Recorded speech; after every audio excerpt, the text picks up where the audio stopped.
And hello there. Welcome to the ProCam stage here at Sony's Creative Space Online. Thank you for joining me. My name is Barrett McGivney, and welcome to Sony Tips and Tricks Volume 2. If you do not happen to make the Volume 1 class, that is okay. They are set up where you don't have to see them in order. They are standalone classes. So if this is your first time joining me, again, my name is Barrett McGivney, commonly referred to as Bear. I am a tech rep for Sony in the Midwest. I cover Illinois, Indiana, Michigan, Ohio, and Kentucky. So some of the images you see on the screen are all samples of my personal work. I do have a little bit more of an eclectic style because I like to shoot different things. I like to keep myself challenged and keeping my creative vision open to new and fun experiences. You know, whether it's a Renaissance fair or dancers with indoor rain or musicians or, kind of more of a fashion look and, air shows and even concerts. That kind of center image there was, believe it or not, was actually shot with one of our compact cameras, the RX100 Mark VI. So a point and shoot camera did that at a concert and did a phenomenal job. And that is actually just a small size file that was transferred from the camera to my smartphone. It's only a 2 megabyte file and it still looks really good. And even though the raw file when I shot it is even better. And I always like to give a little shout out to the one image, literally my first image that I shot with Sony when I came in as a tech rep 4.5 years ago. The alien head there, whose name is Eugene. I always commonly like to joke is that is a self-portrait. It is what I look like in the morning, and it takes some time to look this good, which is why the camera is off. And but no, in all honesty, it was when I took the position 4.5 years ago. I'd come from a background of red and yellow, and a little dash of green as well, because at the time those cameras were basically yellow bodies with green guts, which sounds kind of interesting in itself. Um, and I was really excited about the mirrorless technology and knew I could get behind it. And then I had that moment of doubt. Did I do the right thing? And then I shot that sculpture there, blew it up on the back of the camera, took a look at the image on the LCD itself, zoomed in, and realized I had nothing to worry about. I did a really smart thing by taking the job and knowing that mirrorless was at that time was the way the industry was going. I looked at it then, it was the future. Well, guess what? The future is now the present. And then my final image is there on the left is that black light portrait session. In volume one, I actually had a different image from that session. It was a fun one that I really liked, and this was the other one. So I just wanted to, kind of shake up the images a little bit from presentation to presentation. So the first class kind of went over some of my favorite features that are in the Sony system that I personally like. The cameras offer a lot, and Volume 2, like I said, can stand alone, but it's also a continuation of things that are and features that are in your camera that are at your disposal. The primary thing that's at your disposal is alphauniverse.com. This is one of the best resources that you can tap from Sony, besides me, of course, because I'm pretty good at what I do. But in all seriousness, it is a great resource for information on Sony products. So if you have a question about a lens or a new camera body, there's going to be information there. But if you really, really want to have one of the best experiences and really get yourself motivated, is to check out the articles and the videos. So it's this beautiful place for inspiration and education. So as an example, if in the search window, which is right here in the upper right-hand corner with the magnifying glass, if you click on that and then type in subject matter, it's a tips and tricks class. Let's type in tips and tricks and see what we get. We've got 12 articles right there and a next tab to go into another page. So you're going to find a variety and just a plethora, if you will, of information at your disposal. You will have written articles, you will have links to videos to be able to watch and see how things are done. If you're, say, a portrait photographer and you want to get some tips from some of our artisans like Miguel Quiles, Tony Gale, Paul Giroux, Scott Robert Lim, Brian Smith, there is information that's there for you to tap into and help you get yourself going. Or maybe you just want to try something new. Maybe you're just looking at a break from the normal stuff of, say, it's portraits or landscapes, and you want to try astrophotography, macro photography, even street photography. Just type it in there, your subject matter in there, hit enter, and see what's at your disposal. So let's get started with our first topic in our presentation, which is display customization. Now, display customization is in the menu features or the menu options. And what you can do with the display optimization and customization is you can fine tune it based on using the monitor or the LCD. And I will actually use those terms, intermittently, or not even intermittently. I will transform in and out quite frequently. Well, and you can also do the same thing with the Finder, the EVF, where you can set them up to where if you're looking on the back of the screen, you can have one set of options. And in the electronic viewfinder, you can have the same or you can slightly modify them. And to be able to do that is all you have to do is touch at the top of the control wheel in the back where you see that says DISP, DISP, that stands for display. Every time you push the display, it will cycle through one of your pre-selected choices. Now, it's kind of wild is that, my team and I were the ones who kind of put the tips and tricks class together. We all submitted to it. And one of my teammates who did this one, almost it's like he copied my camera and how it's set up. This is how my LCD and my Finder are set up in my cameras, where all the information is displayed. I could have no information. So it's just the information at the very bottom of shutter speed, aperture, ISO, and exposure compensation. If I want the histogram there, I can have that displayed. Level. So if you're one of those people who likes to shoot landscapes and you're always worried about having a nice straight horizon, there's a level in there that you can adjust to make sure you have a nice, even horizon line. Also, there is that one at the bottom that says monitor off. Now, I typically recommend you do not select that one. And again, this is your choice, but here's why I recommend it. In my time as a tech rep for Sony, I've had people who would inadvertently hit the display button and they've actually scrolled and hit that one. And when they hold the camera up to their eye, the sensor in the EVF recognizes that, the eye is up to the camera. So it switches from the LCD to the EVF.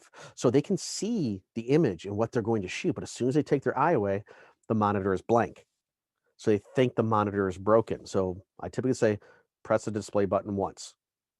Do you have an image? Yes. It's like, okay, then I'll direct them into the display customization and say, do you still want that on? A lot of times they uncheck that and do not use it because they get worried that they've done some damage to the camera. So again, your camera, use it the way you want it set up. Again, one of the analogies I'd like to use is it's like chocolate and vanilla. Both are tasty flavors. Which one do you like more? And that's completely okay.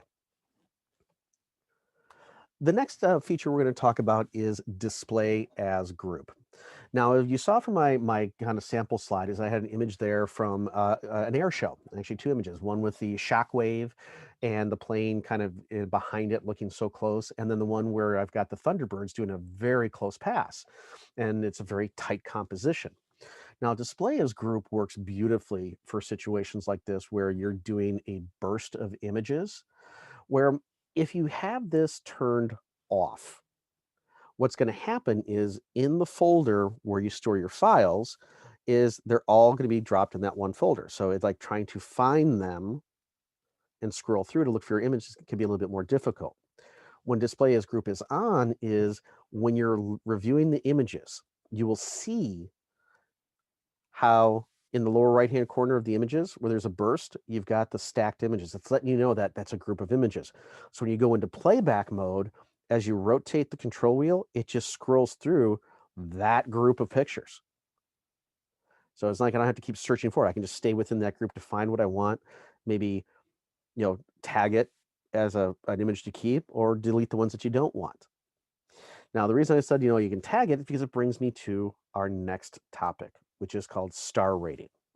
Now, star rating is a feature you will set up through your custom menu. And the nice thing is that in our cameras, you will find your custom keys and your function menu settings all on the same page under the same tab. And with the custom key for playback, you can tell it which button you want to do the rating at. So maybe you want to select the trash can button on your camera, which is the, on like the like the other cameras could be like custom button 3 or even custom button 4. It's like, I want to use that one to rate my images. And you have up to a 5-star rating, and you don't have to select them all. You may just hopscotch, do 1, 3, and 5, figuring, okay, it's either going to be here, there, or somewhere in between. Now, the next image I'm going to show you is from one of my teammates, Ashley. He loves to shoot animals, photograph animals. His wife actually works for the Minneapolis Zoo. So because of his wife, he gets access to exhibits that us mere mortals can't get into. And he sent this image in and he actually rated it as a 2-star. And for me, I really like this image. I probably would have said a 3-star because I really reminds me of like Rodin's The Thinker in primate form. And as I look at the image, I can see where it is a little bit overexposed. But I realize is that if I shot this in a raw file format, is I could take it into the software, whether you're using Imaging Edge Desktop or Phase 1, Capture One Pro, knowing that I have a lot of information in the raw file to play with. There's a lot of dynamic range to work with. I mean, I can, darken the primate's fur. I can also kind of burn in the straw that's around him. Maybe even do a little bit with the background, but that's a lot of information or a lot of little higher toward or a little closer to the highlight end of the histogram scale where I can only do so much and I don't want to make it look too fake. But I feel I can make this at least a 3-star, if not a 4-star image. Kind of coinciding with my display as group is also continuous shooting length. Now, as someone who does shoot air shows and sports and action, amongst a lot of things I like to do, this is a really useful feature when you are kind of heavy on the button and you're doing long bursts. You can set up where it's always on and you'll have that vertical line to the left of the screen. I have mine set up as it only displays when I'm shooting. The reason I do it this way is that I don't need it on all the time. I only need it when I'm shooting. And when I'm doing a burst, think of it as a fuel gauge. As you press the button down and hold, you're going to watch that line start to drop, letting you know that you're filling up the buffer. So you better be careful because if you go too long, is the camera once it runs out of space in the buffer, will start writing the images to the card and slow down your shooting. So that image of the Thunderbirds from my second slide, I was able to accomplish that in one pass. I was very fortunate that I had an A9 with me to shoot 20 frames per second. So I was able to get that. So I started with one plane, and as I was panning with him, I just pressed the button down and held and waited for the second plane to kind of come into the frame and go zipping by. And all the time, I was like, keeping track of what's my fuel gauge? How close am I getting to the buffer? So highly recommend it. It's especially if you are, like I said, a burst shooter. Now, Sony has been doing the mirrorless thing for quite some time. We were the first ones to introduce full frame mirrorless to the industry. And one of the benefits that we really have in our lens system and our cameras in general is what's called the E-mount. It's a one mount system, or as I jokingly like to call it, one mount to rule them all. Now, I'm sure some of my competitors will consider us evil, but it's not that. We use the one mount for our full frame mirrorless cameras, our crop sensor mirrorless cameras. We have the E-mount on our professional camcorders, like the FX6, the FS5s, the FS7s. We even have E-mount on our cinema cameras, like the Venice, which they use to make movies and television shows. Coming out eventually, The new Top Gun movie, Maverick, was shot with the Venice. And the reason I bring it up is that it's so cool is because they separate the sensor block and the lens from the rest of the camera, so they're able to put multiple cameras or multiple blocks and lenses in the cockpit of the Raptor that Tom Cruise is actually flying. So I remember seeing it behind the scenes where there were five, you could see five lenses, camera setups in the cockpit, so they can get multiple fields of view all in one take. If you haven't seen the trailer for the movie, I highly encourage it. It is really, really cool. According to everyone on the set, it is a love letter to our pilots, our military pilots, for the realistic um, conditions that they go through to actually fly those planes, and especially on carriers. Another added benefit of having a one-mount system and being Sony is that we now are up to 59 E-mount lenses, about 39 full frames and 20 crop sensor lenses. We have you covered from 12 millimeters all the way up to 1200 millimeters, especially when you're using our 2x teleconverter on that 600 f4 that you see there. Now, I want to point something out to you really kind of cool, and not a lot of people know about this. Now, as you look at this image on your screen, I want you to just kind of scan the lenses. And if you notice, there are some lenses with like an orange and some with the black and some with blue. That's the Zeiss, but it's the G on the lenses that I'm trying to draw your attention to. When you catch the G Master series of lenses in the right light, you'll get that little orange kind of reflection. That lets you know it's a G Master lens. It's our highest resolution lenses that we make. The G, like the silver and black, that is this nomenclature we inherited when we bought Minolta's photo division back in 2006, and the G series were the gold series, their professional series. So if you're ever always wondering what lens that is, if you see silver and black, it's a G series, which is awesome. And if you have a G Master, awesome as well. Just, different tools, different jobs, different strokes, different folks. Now, maybe you've just recently made the move to Sony and you still have some old lenses, or maybe you just have some lenses you found that were from the good old days of film and you still want to use them. You have the beautiful ability with mirrorless cameras, especially Sony, to use lens adapters. Now, the reason is if you look to the right of your screen here, right past the A7S, there's this little symbol right there, and you'll have it on your camera as well, where it is a line, or actually a circle with a line through it. That line actually represents the sensor plane. So that's where the sensor actually sits. And if you look right here, you see that orange? That's the lens mount. That is where it attaches. The distance from the lens mount to the sensor plane is 18 millimeters. So it's a very shallow distance from the back of the lens to the front of the sensor. Now, if we compare it to our A-mount series of cameras, the sensor plane and the back of the lens are 44 millimeters apart. So you're talking 44 and 18, 26 millimeters. Had to use some math there for a change, to be able to use that distance. At 26 millimeters is that distance. So all you need is a device or an adapter to create what's called flange distance, a proper flange distance, because that lens is designed to focus at 44 millimeters.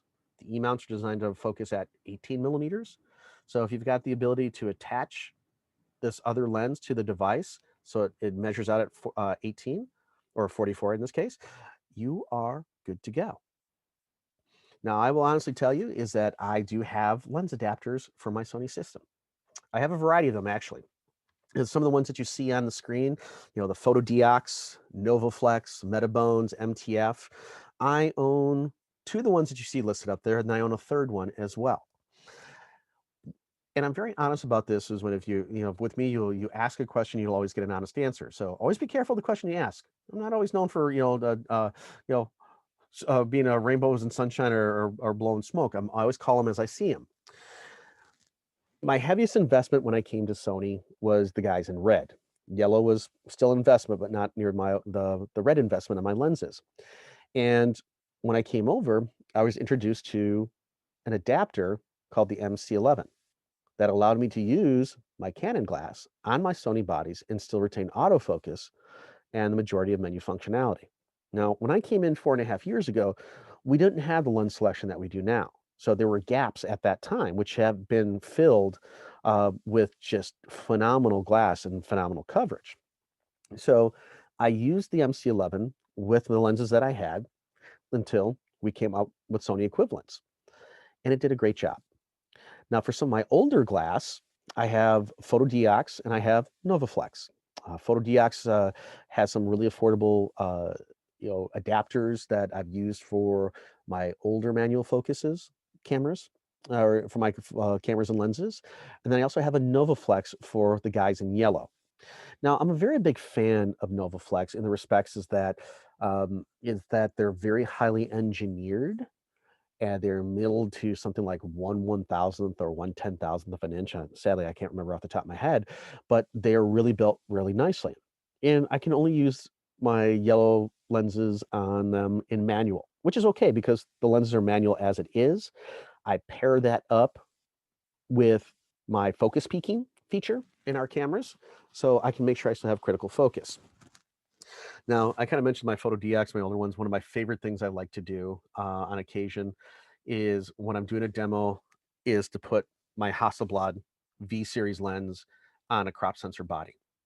You see this big lens on this little body, and I'm still able to use it quite nicely. And it's fun to do. You may find an exotic lens that you want to use or play around with. And maybe you picked it up at a garage sale or a thrift store, along those lines, and you still want to play with it. The adapters can be really affordable. Now, the one caveat I have is do not buy the cheapest adapter you can find, because if you do that, you're more than likely inviting Murphy's Law to come in and get you. I did this before I joined Sony with an adapter to put my yellow lenses on a red body, and I bought the cheapest adapter I found. And it took me, my roommate, a bit of Hulk-like rage, and inverting the camera to get the adapter off. I was very close to actually just, my temper almost got the better of me. I almost grabbed it by the lens and slammed it down on the table to break it off at the lens mount. But my German logical side said, no, no, no, no, no, no. Let's look at this as a different way. So after that point, I did not buy the cheapest one. I bought good adapters at good prices. Now, I will say that when it comes to the Metabones, you see in the lower right-hand corner, I hear very good things about them. I have not personally worked with one. They do have a higher price compared to the MC11 or the Photo DX and even the Novaflex. The Novaflexes are made by Germans in Germany, which has the highest labor rate in the EU. They're great build though. So they're typically run roughly about $300 and they're good. I mean, I highly recommend them. Metabones are even more than that, but you can still get autofocus with your Canon glass on the Sony bodies. So if you take anything away is do not buy the cheapest adapter, but find some adapters to play around with. You will have so much fun with this kind of classic glass on a more common body, a more newer technology. As a great example, my boss, Jeff, submitted this image. He found a Mamiya 645 80 millimeter lens. Now, if you're not familiar with the film days, a Mamiya 645 was what's called a medium format camera. And the size of the negative or the slide is 6 centimeters by 4.5 centimeters. So it's a big size negative or slide.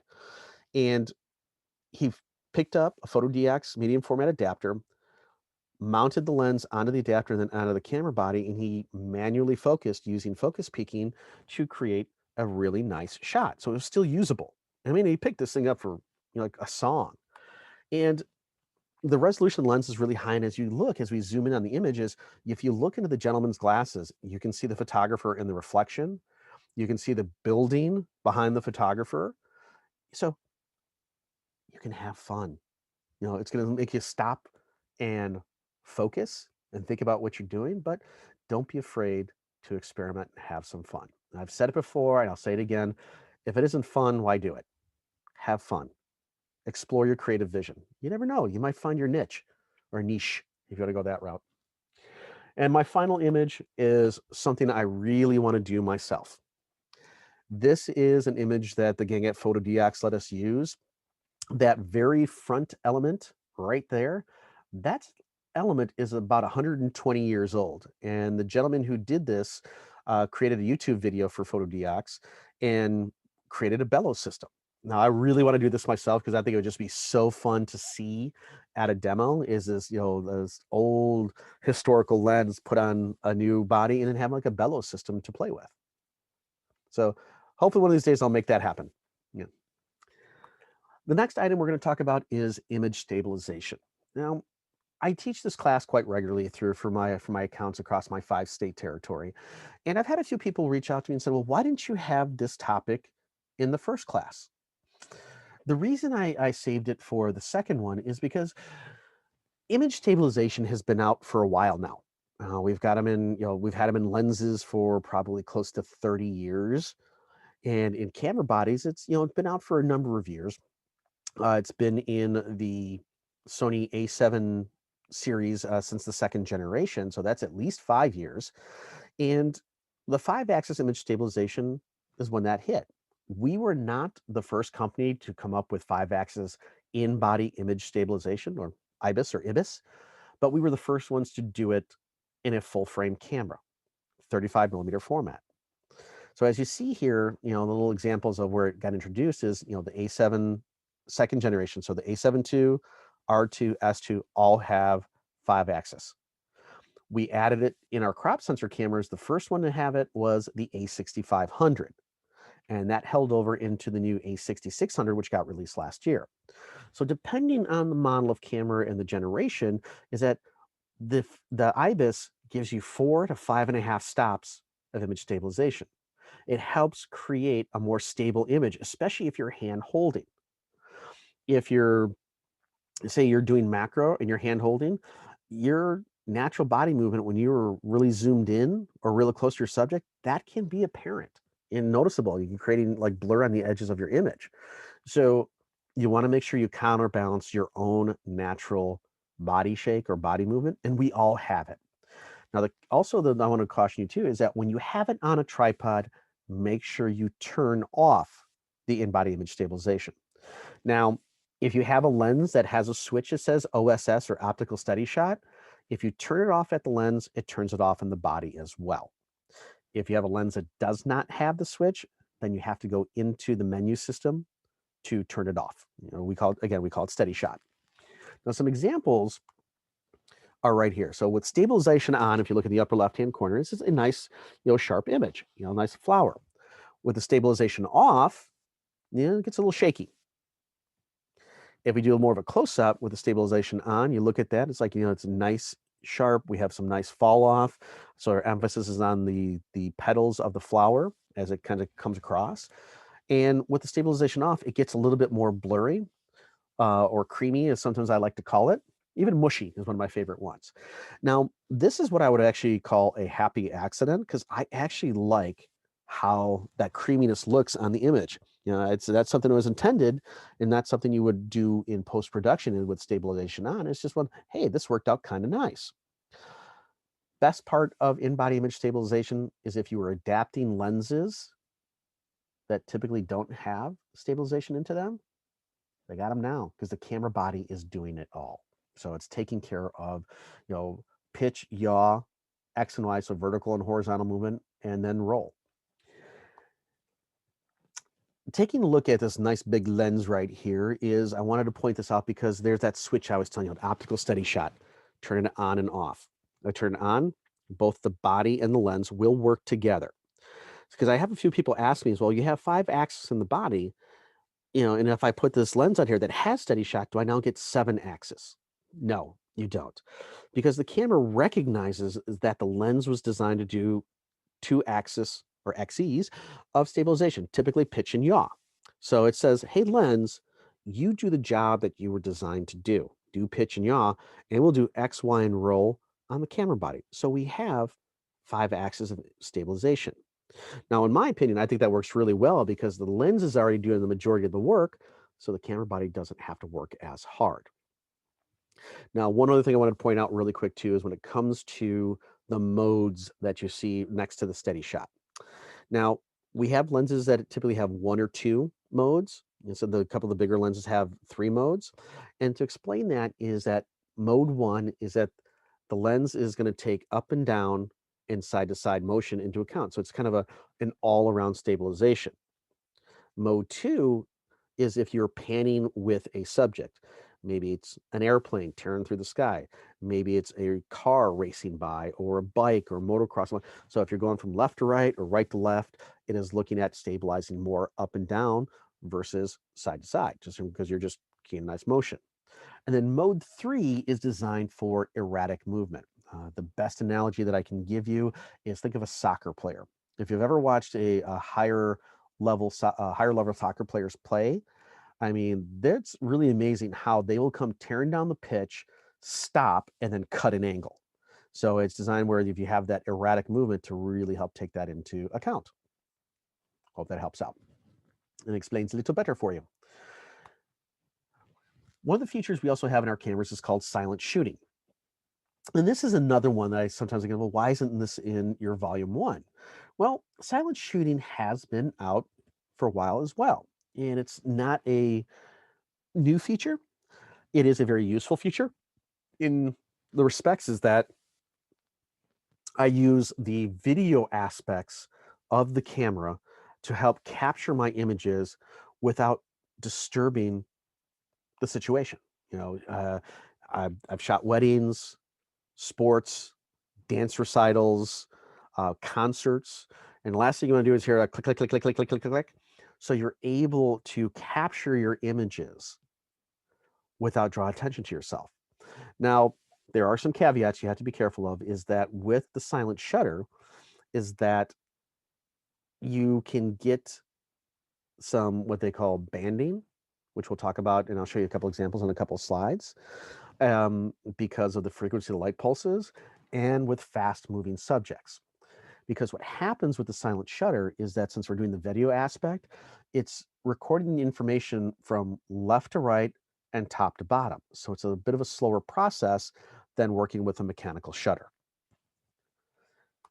And with silent shooting, it is obviously a custom feature, so you can turn it on or off. Keep in mind is that if you do turn it on, it basically deactivates the hot shoe. So you cannot use the flash at the same time as silent shooting, because also too is that it can't process the information fast enough, at least not at this time. One day I'm sure it will, but right now you can't use a flash. Now, as I was talking about the banding, so banding will show up as dark lines in your image. As you can see, it's kind of right there in the center of the image.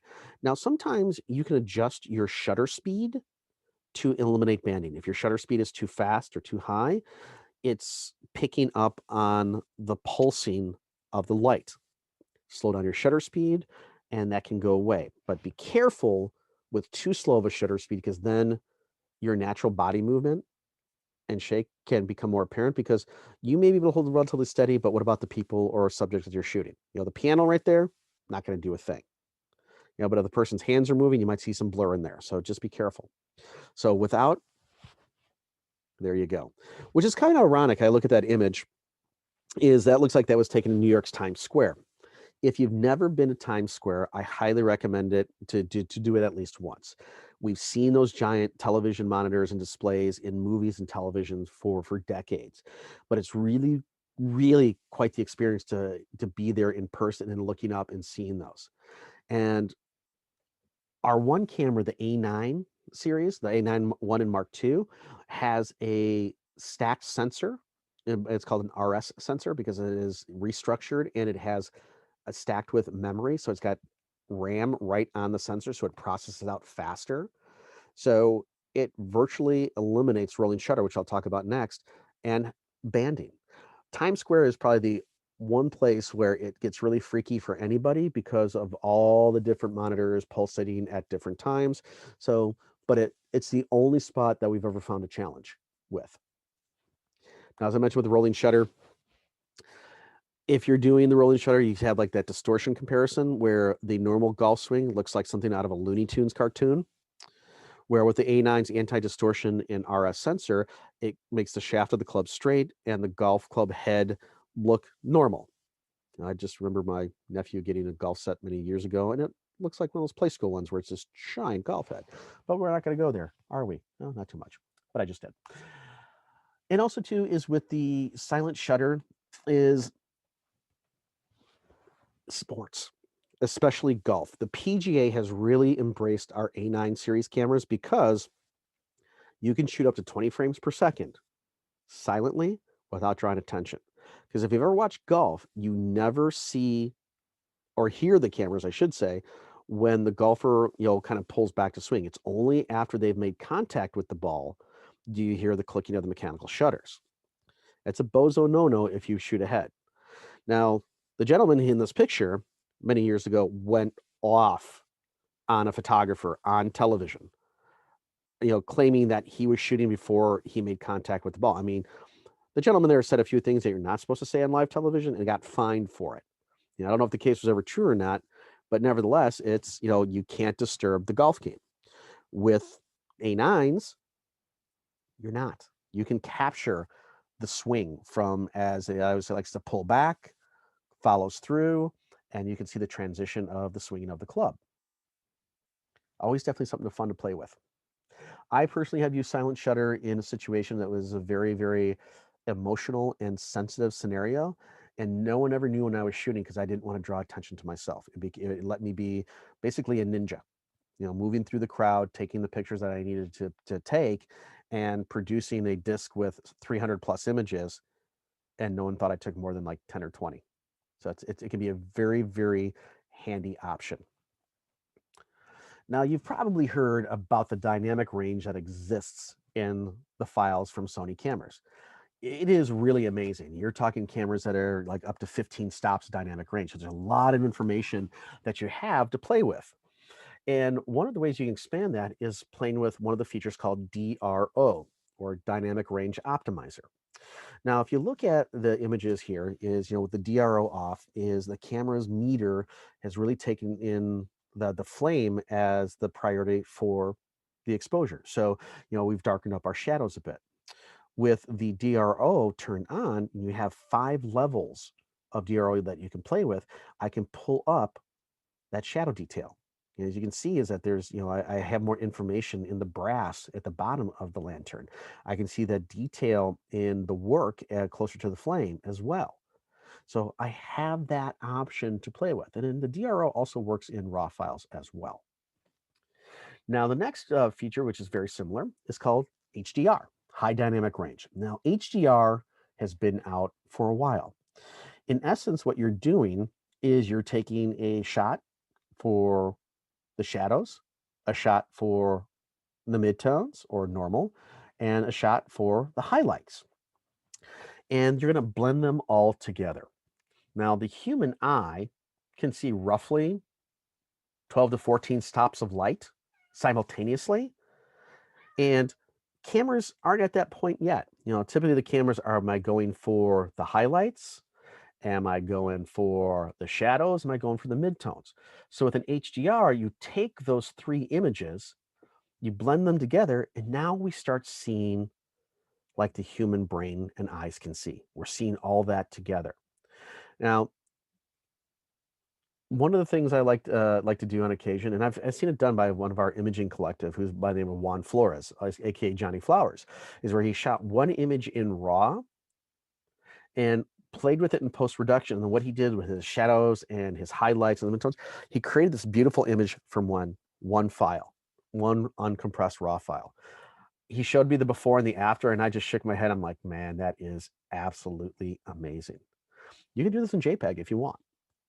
It's cool. Again, what works best for you?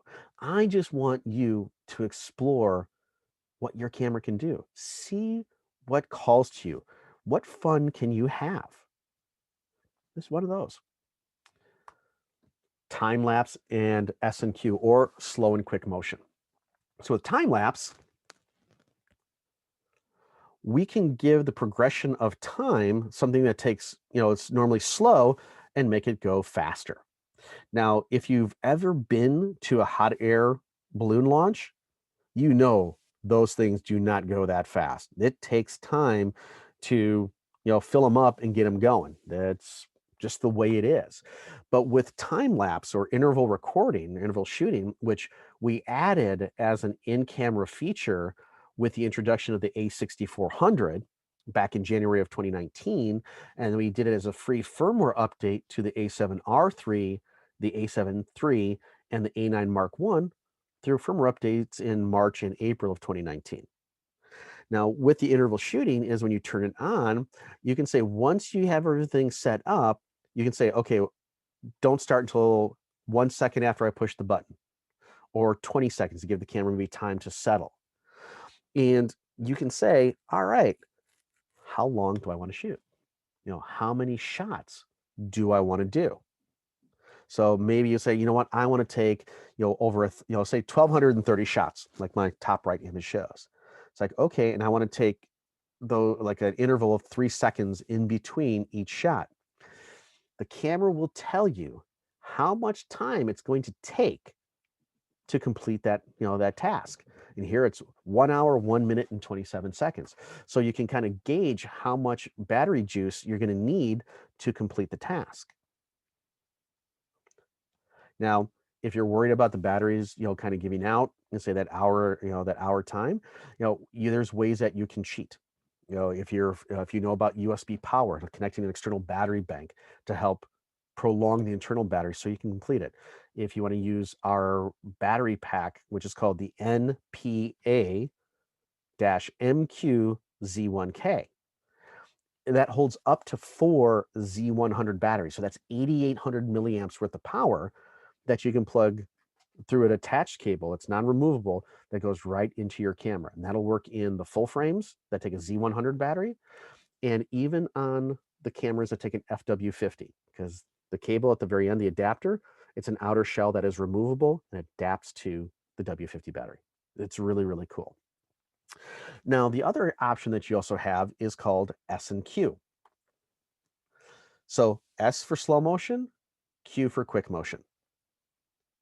Now, this was actually shot last January, a year ago January, with the introduction of the A6400. I was very fortunate in the respects that Sony wanted our team out there for the release of the A6400, as well as the notification about the firmware updates, and also about the involvement of our Play Memory mobile app to becoming Imaging Edge mobile app. And so this was done in camera with the S and Q. S and Q you can set up for slow motion by setting the camera to shoot at a faster rate beyond the normal. So when you play it back at the normal rate, it becomes slow motion. Or, and this works really nice to say you're trying to get the swinging of a bat, the dunking of a basketball.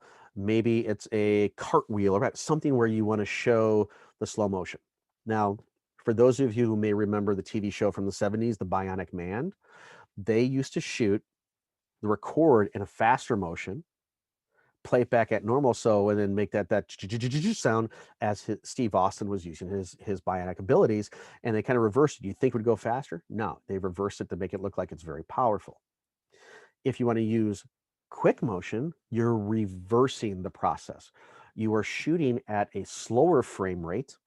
Maybe it's like 15 frames per second. And then when you play it back at normal, you get a 1.6 times speed. So it's 1.6 times faster. Now, again, kind of going back into taking the Wayback Machine to a British TV show called Benny Hill. If anyone remembers that show, they used to use quick motion all the time for the skits, where the characters would be going hyper fast through the comedic sketch to make it very, very funny. You want to do this yourself? Say you make your own shorts and little episodes, and you want to have someone who moves like the Flash.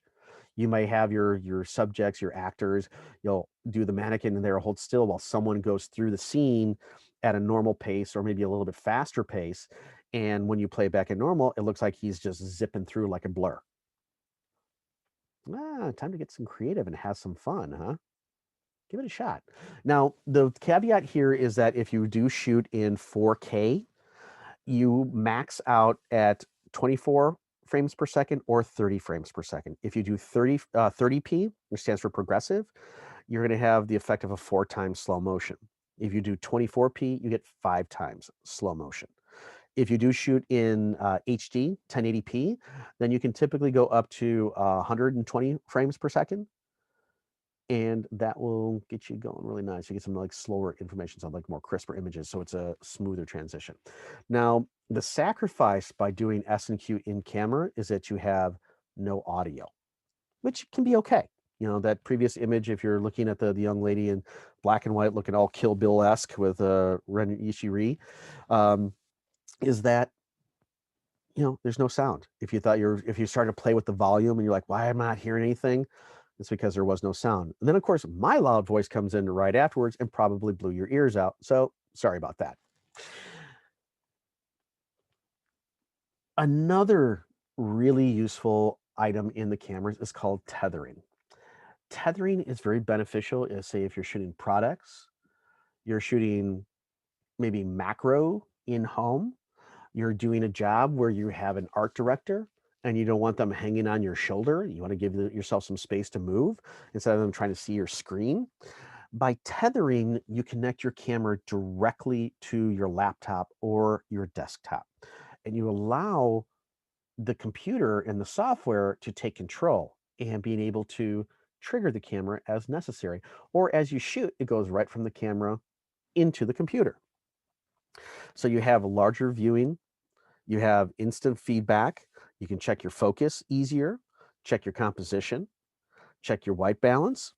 And there are several software programs that are out there. The three that I'm going to talk about today is one is the Sony Imaging Edge Remote, which is part of our desktop application, Capture One Pro from Phase One, and Remote Camera Capture, which is also from Sony. Now, if we do the Imaging Edge Remote, again, free download. In that package, not only do you get remote, you also get a viewer. So after you say shoot and bring them into the computer, you can view them. And then once you view them, you can choose the images that you want to edit. So you have editing capabilities right in that software. It does a nice job. And as you can see from the remote kind of toolbar is I have the ability to capture the image, start and stop video, do the autofocus. I can change my mode from manual, change my shutter speed, my ISO, and even my aperture. You know, the camera becomes the brain. And then you can see I've got my sub settings here. I can shoot RAW and JPEG. You know, what aspect ratio do I want to shoot in? Do I want to shoot in 3:2, say 16:9 if you're doing video? Some cameras can do 1:1, so it's a square format. And you check your histogram, so everything is dialed in. The next one is from Phase One. It's called Capture One Pro. Now, I've been working with Capture One Pro for probably close to 15 years, long before I came to Sony. And this has been my favorite editing software for RAW files. And it's also a great one for tethering. I can honestly tell you, in my time in the photo industry and working with digital cameras and tethering, I have had the absolute most success with Phase One for connecting all of my previous cameras and even my current one with software. Now, the Sony software with Sony camera works great. You know, Phase One can work with other files and even other cameras. Sony has a beautiful partnership with them. You know, we work with them to have an option for you for your raw editing. As a Sony owner, you get the express version of Capture One at Capture One for free. If you've never used the software, I would recommend you download it and start playing around with it, because you'll have for 30 days an unlocked version of Pro for that 30 days to try out. Now, I will also really emphasize that once you load it and open it, the clock starts running. So when you're ready to use it, go ahead and download and use it. If you say, okay, I'll get back to it, and life gets in the way, and you look at it on day one and then go back and look at it at day 31, the software is going to tell you, hey, time's up. Do you want to buy the upgrade version? And if you didn't use it, you're kind of in trouble. Now, say at the end, you do play with it for a month and you really, really love it. You can buy the Pro version at a discount because it's Sony only. And they typically will have pricing specials for you to check out, but just try it out. And like I said, at the very least, if you don't like it, you're used to what you've been using, you can always downgrade the license to the Express version, and you'll still have about 24 features that you can play with that are really beneficial. And the third one is the remote camera capture, which is a Sony one. It's kind of geared more towards the cameras that have the Ethernet ports, like our A9 series. I have played with this, but I like the Phase One and the Imaging Edge remote more, so I tend to stick with those two more than anything. But you don't have live view on these, but you have live view on the others. So, doesn't hurt, but I'll take the other two. Now, you do have to tell the camera that it is going to be controlled by the computer. So very similar in the respects to doing firmware updates.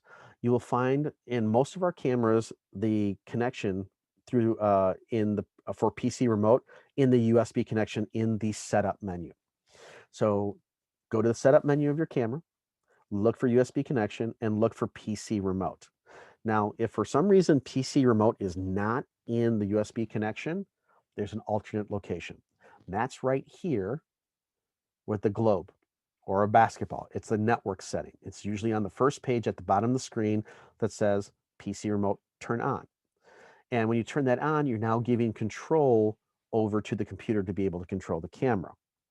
And one of the nice things you can do too, if you're a little on the paranoid side when you're shooting, is in the PC remote settings that you see right over here beneath the connection, is that you can have the images go right from the camera to the computer, so there's no storage internally on the camera.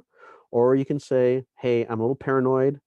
I'm going to have the files stored on the hard drive of the computer and on the SD card in the camera. So I just have that redundancy to make sure that everything works out fine.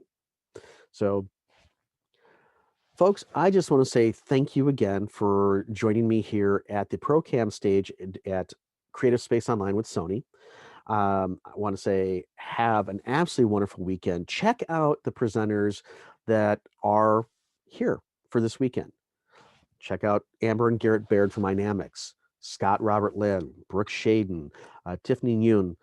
We have some great presenters that at your disposal, and learn, network, have fun. And that's one of the reasons why we want to do these kind of presentations, is to get the Sony community talking and sharing knowledge, experience, and just experiencing and having the fun to do it, just making it fun. Because again, you got to, stand on my soapbox. If it isn't fun, why do it? And we like to have fun. So thank you again for joining me. Check out the specials with ProCam. Check out the other presenters. Stay safe, God bless, and keep calm and chive on. Thanks again. Have a wonderful weekend.